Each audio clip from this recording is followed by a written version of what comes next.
চীনে ছড়ানো এক ভাইরাস নিয়ে ব্যাপক আলোচনা চলছে আন্তর্জাতিক বিভিন্ন গণমাধ্যম ও সোশ্যাল মিডিয়ায়। বলা হচ্ছে চীনে করোনা ভাইরাসের মতো ভাইরাসে আক্রান্ত হয়ে হাসপাতালে ভিড় করেছেন বহু মানুষ। ভাইরাসটিকে চিহ্নিত করা হয়েছে হিউম্যান মেটানিউমো ভাইরাস বা HMVP নামে। এই ভাইরাসের কারণে চীনের বিভিন্ন হাসপাতালে ব্যাপক ভিড় এবং মানুষের মধ্যে এক ধরনের অস্থিরতা সৃষ্টি হয়েছে বলে খবর পাওয়া গেছে।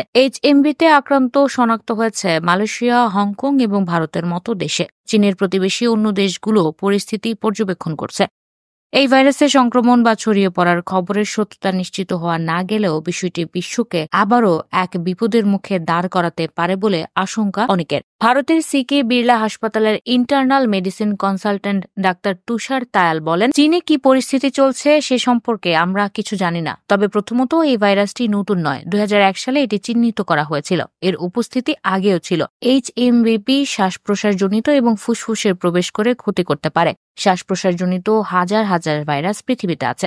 এর মধ্যে বেশিরভাগ ভাইরাস শরীরে প্রবেশ করার পর নিজেদের জীবনচক্র শেষ করে মারা যায়। আমাদের ইমিউন সিস্টেমও এই ভাইরাসগুলোকে মেরে ফেলে। এর মধ্যে কিছু ভাইরাস অবশ্য ক্ষতি করতে পারে, তবে অধিকাংশ ভাইরাস বেশি ক্ষতি করে না এবং সাধারণ সর্দি কাশির মতো সমস্যা তৈরি করে চলে যায়। এসব ভাইরাসে সাধারণত ফ্লুর মতো লক্ষণ দেখা দেয়।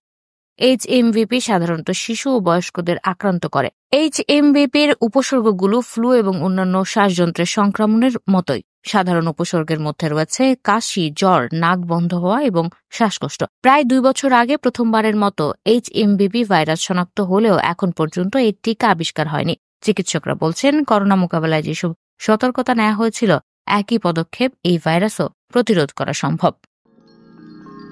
You are watching Raj TV, Jagorone, Bangladesh. Please subscribe our channel.